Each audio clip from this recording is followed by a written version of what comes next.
Nicola Corzine. Welcome to the NASDAQ Entrepreneurial Center. And today I'm here with Mark Coopersmith, author of The Other F Word. And we're going to have a real conversation today about how we came to this place that is. So, Mark, The Other F Word. Yeah, hi. Tell me what that other F word could be, because I'm thinking of a few in my head right now, and I'm guessing it may not be the one that you had in mind. Well, the other F word we talk about here is failure.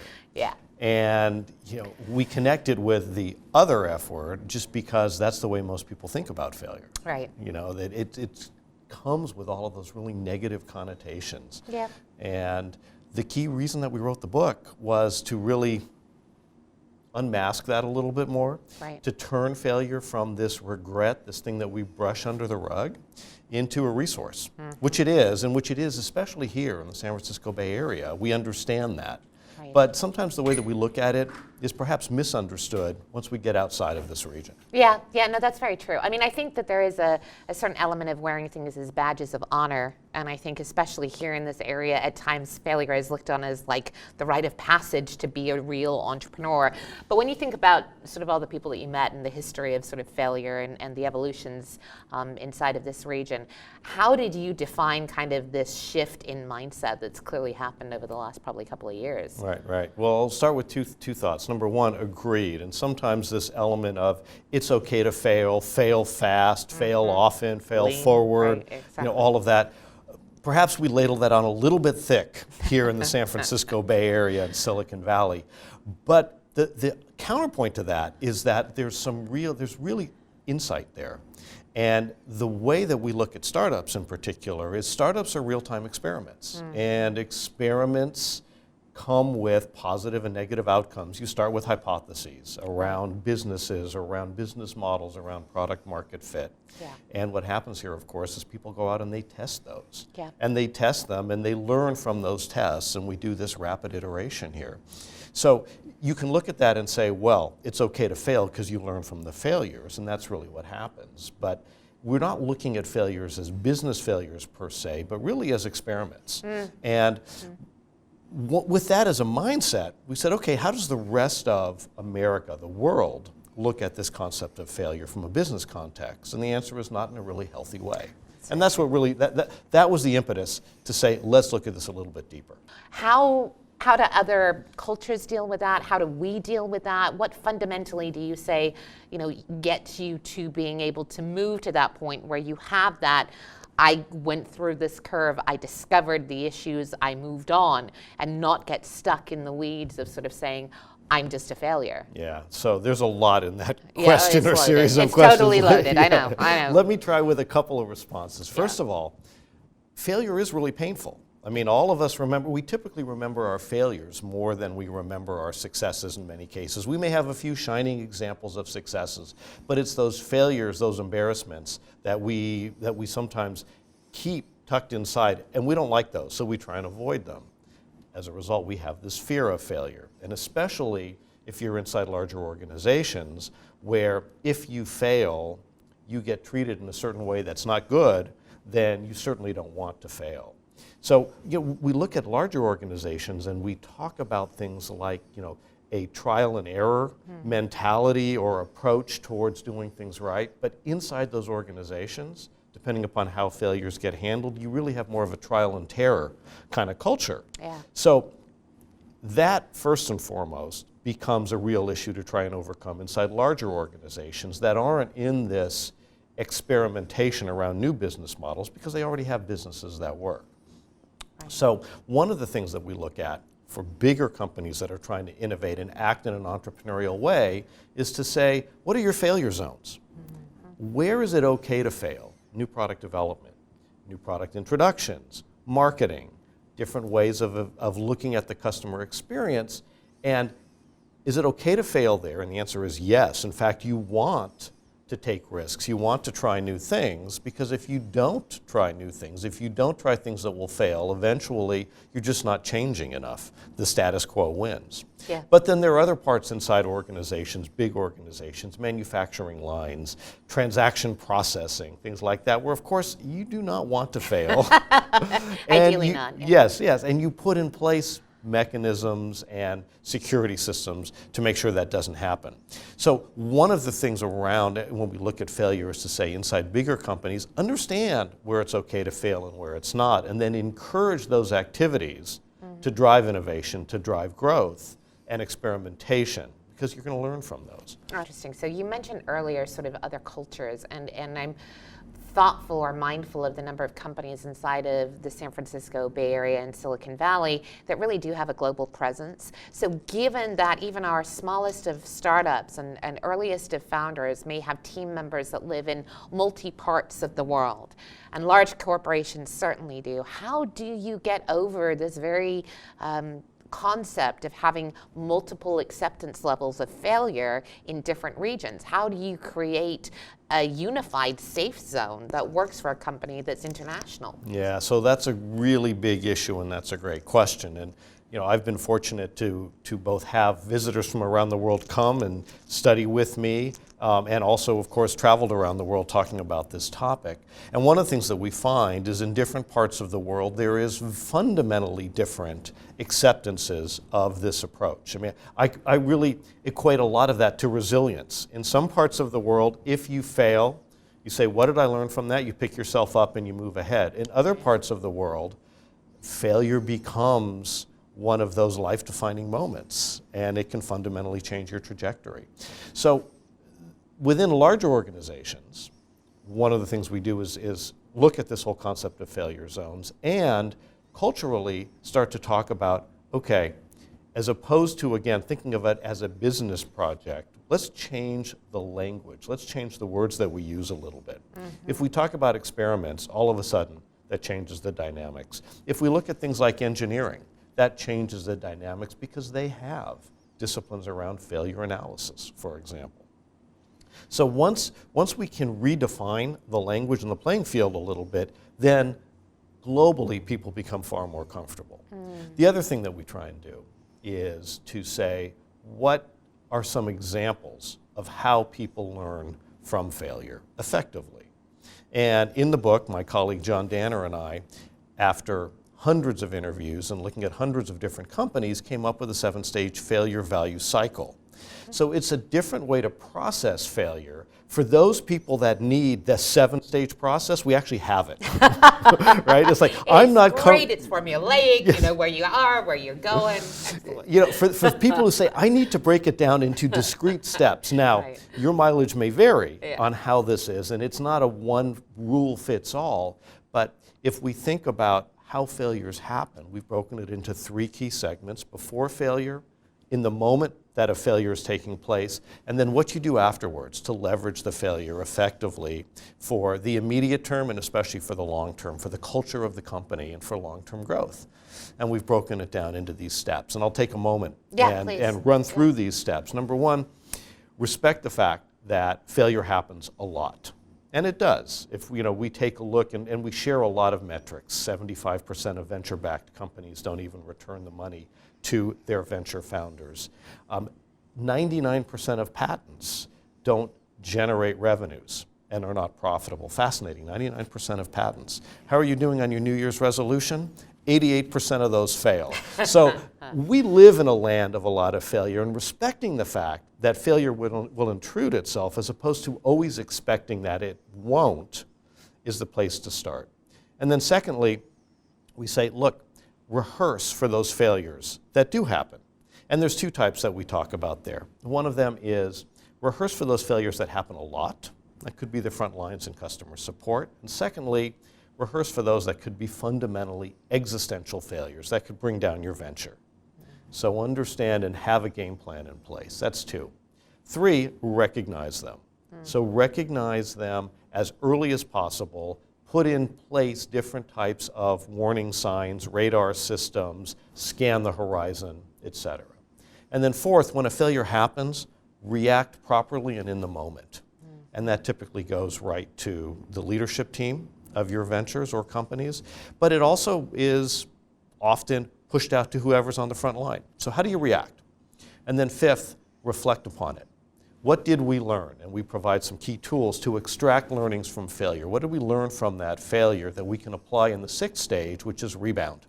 That's when you go back on the offense and you say, we had a failure, here's what we've learned, now let's go. Excellent. And then finally, through that cycle, once you've rebounded, if you've done all of those well, once you've proven yourself to be failure savvy as a leader and as an organization, what do we do to remember it in the best possible way? That's good. You know, so what are the takeaways that we have so that culturally we become a more resilient company? So that's our 7 stages. That's awesome. And in the book, we provide examples along the way from companies large and small.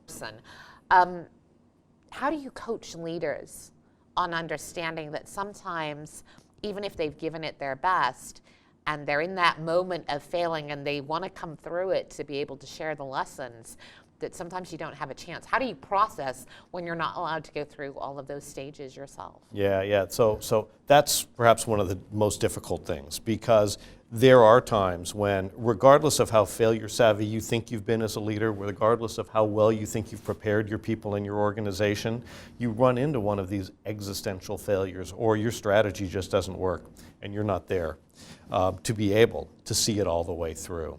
And in those moments, I think that's where the right leaders will say, what are the lessons that we can extract?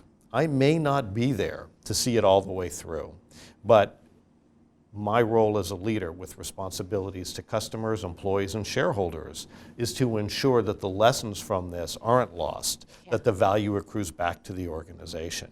And those leaders that can bring that through are ultimately, over the long runs, those leaders that are the most respected and the most successful. That's great guidance. You know, there's one thing that I'll share. We were able to interview and investigate a lot of companies and people that we knew. But of course, we reached out to hundreds that we didn't. And what was really fascinating was a number of the most successful CEOs that came back to us and said, thank you for writing this book. I think this is a very important topic. Let me make myself available to you, for example, to talk about these issues or to share my insights around that. And it was those who had had huge failures that said we were able to persevere through it, or it helped mold the way that I now drive culture and drive performance in my organization in a different way. Yeah. You know, there's one other thing that came through as we're talking about culture. And we did some work with the Great Place to Work Institute, which is the one that has all of the best places to work, places, small, top medium, 100, the top 100, every region, we all know them. Right. They interview more than 10 million people, or they do surveys of more than 10 million employees a year in the US alone. So they talk and they hear from a lot of people and have these massive amounts of data points. So as we spoke with them, we said, well, what's the role of failure in helping create a great place to work? And they said, oh, it's huge. But we didn't initially see what exactly that connection was. And they said the most important factor, if you had to distill it down to one factor, is trust. Employees that trust where they work, they trust their coworkers, they trust their leaders, they trust the organization, are the ones that have the most allegiance and enjoy, rank their companies the highest on these indices. So then we looked into it a little more and we said, well, where is trust forged?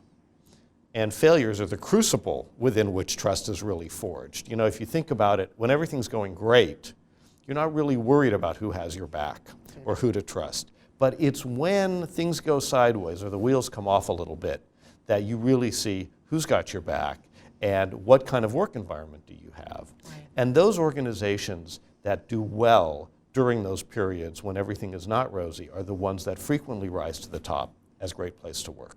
Extrapolated as a result of going through that pain. Were there any that surprised you as far as industries that either don't recognize failure as much, or those that really do embrace it? And I mean, not technology related, but sports, arts, entertainment. I mean, is there anywhere where you point to it and go, that's interesting, that's different, it doesn't quite map to everything else out there? Yeah, so that's great. So we looked at businesses. Obviously, technology and startups are all about creating fundamental new ways to disrupt. So if you're going to do that, you're launching all these experiments. Actually, using the metaphor of launch, it's really interesting. We talked to astronauts and fighter pilots and people like that, where you can say, to paraphrase NASA, failure is not an option. Yeah. And they were actually instrumental in a couple elements of our failure value cycle. They said, for example, you need to rehearse failure. When we have a failure, if it is existential, it's huge. We have to understand it so it doesn't happen again. But if we come close and there's tons of near misses, we need to look at those in depth. We need to deconstruct them, and we need to figure out how to deal with them. So the rehearsal and the recognition and the respect that they have, the pre-elements, those were disciplines that changed the way we looked at it. Interesting. Which was really interesting. Yeah. To use that as an example. If you look at things like the entertainment business, where entertainment is not really linear. You know, what creates a hit movie or a hit song or a hit TV show? Of course, there's elements that you say, better acting, better directing, better writing. Right. But then there are things that happen and they surprise everybody. So some of that is taking more chances. And they said, we have to embrace failure, so we have to find ways to less expensively create new pilots or to get new content out there or new ways of distribution out there, knowing many will fail, because if we can be one of those that fundamentally changes, that happens across something new, then we have the opportunity to capture the value. What happens inside of corporations when they make a bet, a big bet, and everything is actually going well, but it's that outside influence that ultimately, doesn't let them meet the potential of what they see? And the typical one, of course, is market timing, right? I mean, you want to be on the curve over here before it gets to the point of being recognized in the magic quad of Gartner or anybody else, and yet the market is just off, or somebody else beats you to it. Well, and timing is one of those. And timing is everything, as they say. One of the companies that we interview, and that I interviewed was. The leaders was Julie Wainwright of Pets.com. And at the time, for those of us that remember Pets, it was an online retailer selling pet supplies, including 50-pound bags of dog food. And everybody goes, what a silly idea to sell 50-pound bags of dog food.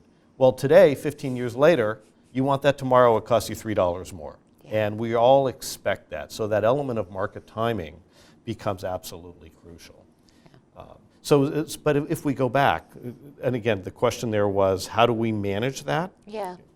How do you look at that as in, is that failure, or is that an out that a company gets to say and go, well, it wasn't failure. Obviously, that was just not predictable from our standpoint. So this comes right back to that ratio that we talked about. And it comes back to the way that Google, for example, is managing this, saying we have a portfolio of new business initiatives. We're not putting all of our bets in just one initiative. We have a portfolio of real-time experiments, of investments in the future, and our expectation is some will fail and some will succeed.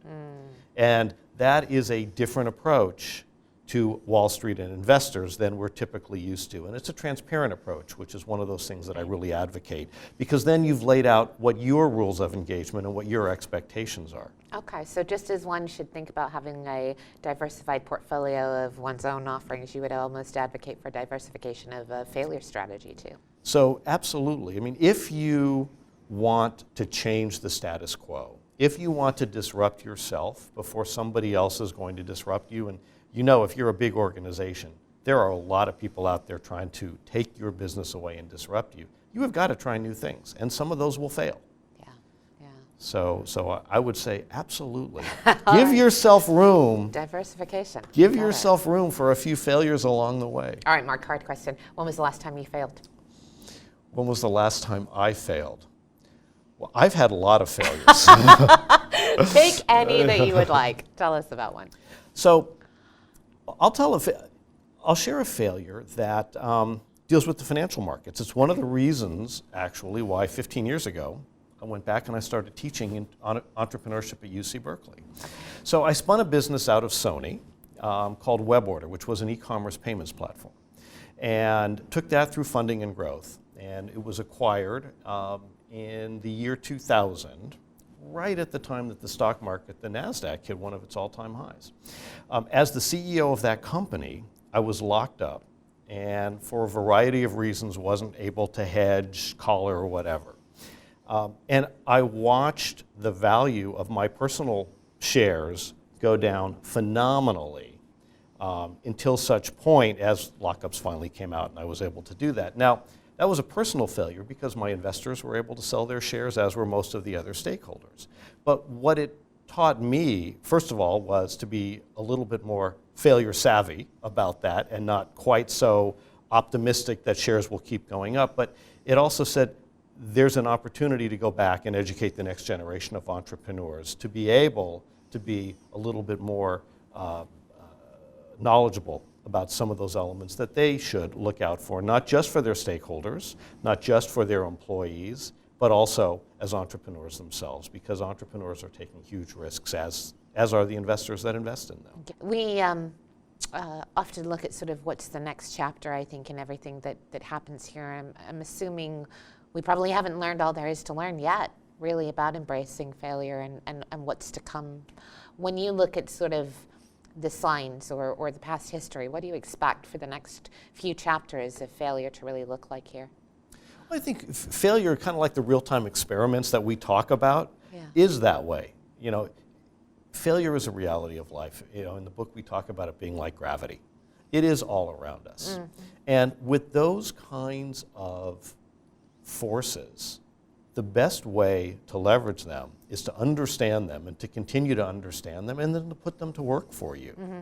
You know, if we think about, we talked a little bit about astronauts, right. But if we think about, I'll use gravity and we'll use a little bit of space exploration, how do we send probes to the far reaches of our galaxy, or at least, you know, of our solar system? We use gravity to slingshot those satellites around right. planets. And the way that I like to look at it is to say, use failure that way. Recognize that it has a pull, but there's learnings and there's strength and power in that we can put to work. What surprised you the most when you were researching this topic overall? The broad spectrum of ways that people either didn't want to talk about it at all, I'm going to put my head in the sand, to the way that some of our most powerful business leaders and other leaders really embraced it and said, it's a part of the way that I approach every day. For example, Jeffrey Bewkes, who's the CEO of Time Warner, was one of those executives that said, this is an important topic. And he said, and Time Warner had a near existential failure with AOL. Yeah. And he goes, and we've learned from that. And then he was kind enough to write the foreword to our book. So Fantastic. People like that say it's important that we also use those as guideposts in the rearview mirror as well as in the future to help us navigate a very complex business and competitive environment, are the people that have really understood what it means to be a failure.